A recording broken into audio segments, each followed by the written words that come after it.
Welcome back to the channel, my friends. Warhammer Man Studios. I'm Warhammer Man, and we got some big news for Middle-earth. This video is sponsored by CMO Games. More on that later. So a new edition of Middle-earth strategy battle game is coming soon. So I'm really curious how many people out there are interested in Middle-earth, whether you're a player, a collector, a painter. Let me know down in the comments if Middle-earth is one of your main games or main collections. We've seen a host of new reveals for Middle-earth strategy battle game in the past few months, in the run-up in the Rise of Angmar supplement. From the noble knights of Aranarth and doomed king Irnir, to the vicious orc scavenger Nazdak.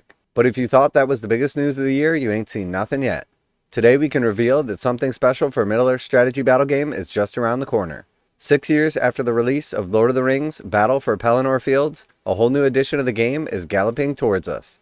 It's a very exciting time for fans of Lord of the Rings and The Hobbit, who can look forward to the refreshed and updated rules for the game and their armies. There'll be a shiny new rules manual to go with the new edition, as well as new supplements for armies of the Lord of the Rings and armies of the Hobbit, each of which will contain the rules for the miniatures from the respective movie trilogies. Every profile has been reworked so that the units and characters' actions on-screen presence are even better represented on the tabletop, and your adventures in Middle-earth feel exactly as they should. We'll have loads more to share in the coming weeks, so stay tuned to Warhammer community for all the latest updates.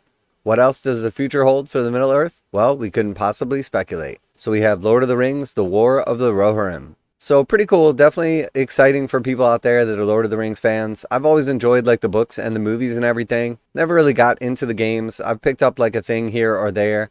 They've definitely put out some cool stuff, but I think for me, the main thing that kind of steered me away from the game is the smaller scale and just overall lack of interest in the models. But I know from people in the past, they've always told me that the actual game itself, the mechanics, the way it plays and everything is super awesome. And people have argued that it's Games Workshop's best actual rule set. So I'm interested in what people think are going to be the changes, or if they're even interested in Lord of the Rings.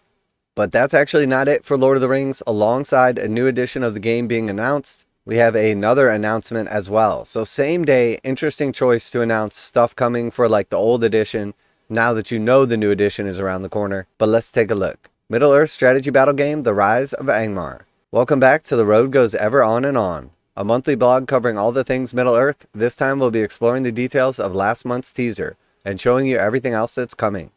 Last month's teaser showed a crude helmet detailed with horn decorations. These are the helmets of the warriors of Carn Dûm, evil men in the service of the Witch King of Angmar, who garrisons his fortress at the most northern tip of the Misty Mountains. It is these men that the Witch King unleashes at the side of the orcish armies, as he seeks to bring ruin to the realm of Armor. So these models are actually pretty cool. We have basically a barbarian horde of men. Nice details on them, cool, crude kind of looking shields and everything. I do like the helmets. And then we see a standard bearer, various options for mace and shield with spear. Overall look pretty good, and definitely some improvements over a lot of the other stuff. But again, you can tell just the comparison between, say, Age of Sigmar and Lord of the Rings, that the scale itself costs a lot of detail on the quality and overall look of the models, but pretty cool nonetheless. In celebration of Articon, the world's largest Middle-earth gaming event, which is happening this weekend, we are going to reveal the cover of the next Middle-earth supplement, as well as the remaining miniatures that will be accompanying it. So we have the Rise of Angmar. Cool cover, obviously the ring wraith on top of the horse. Overall nice look to it.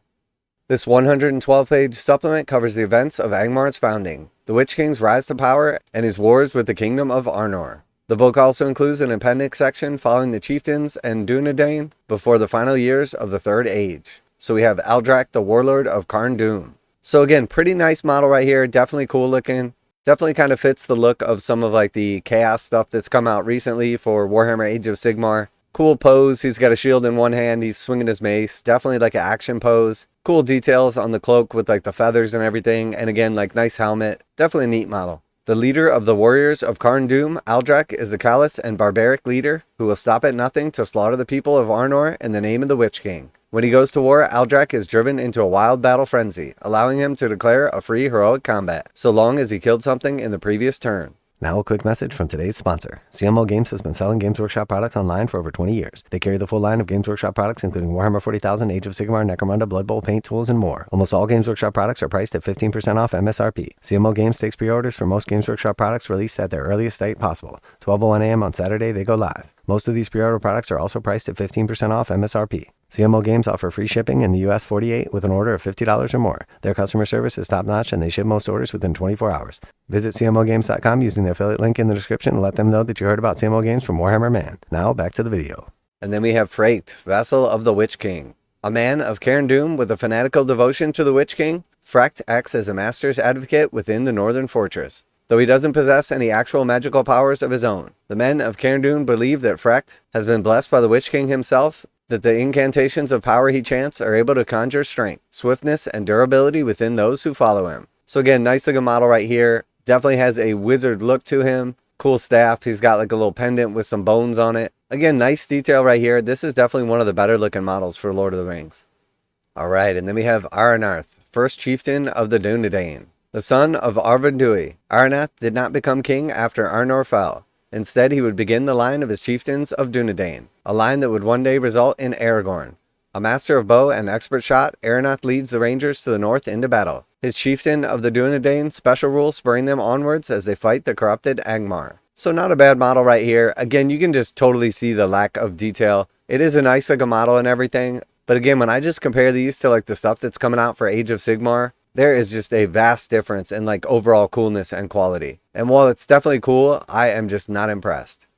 Alright, and then next we have the Shadow of Rhudaur, a twisted and malign spirit bound to the service to the Witch King, quite where the Shadow of Rhudaur came from its mystery long since lost. It is said that the Shadow of Rhudaur can manifest its own dark magics, appearing as a herald of doom for its enemies. Those confronted by the spectral being will see their resolve ebb away, and the winds of fate seemingly abandon them. So neat model, lots of detail with like the armor, the chainmail, the actual like cloak and everything. Again, nice action pose on this. Alright, and then we have Buhrdûr, Hill Troll Chieftain. So I have always liked the look of the trolls for Lord of the Rings, and this one is pretty freaking awesome.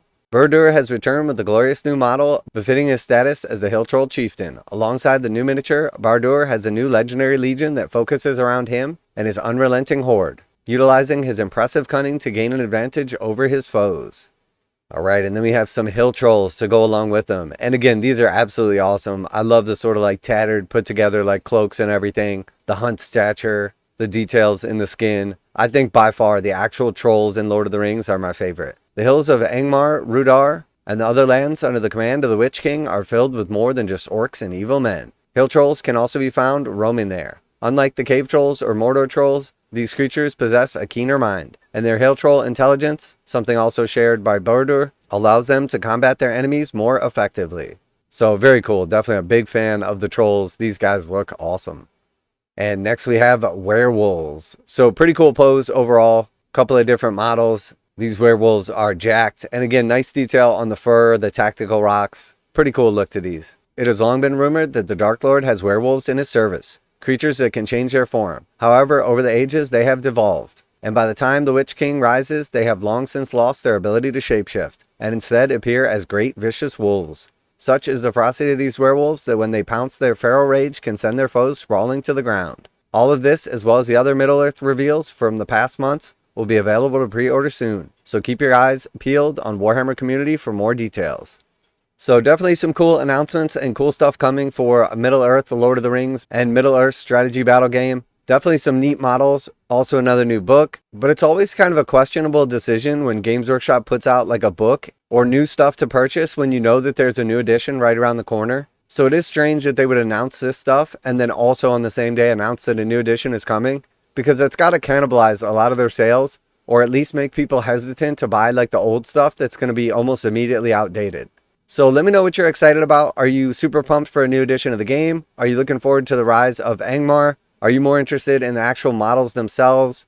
Because I know a lot of people are like collectors or painters but don't really play the games. And if you are a player of the actual game, what do you think the new edition needs as like improvements or changes? And do you agree with my earlier statement and a lot of people's comments in the past that actually like Middle-earth strategy battle game is a really good game system and arguably the best Games Workshop has ever created? Because I personally have never played it. So let me know down in the comments. Always like to hear back from you guys. Special thanks to CMO Games for sponsoring the channel. Check out the link in the description and save 15% on Games Workshop products. That's it for today. Warhammer Man Studios, I'm Warhammer Man, and I'm just happy to see Middle-earth getting a bunch of cool new stuff. And I'm out of here.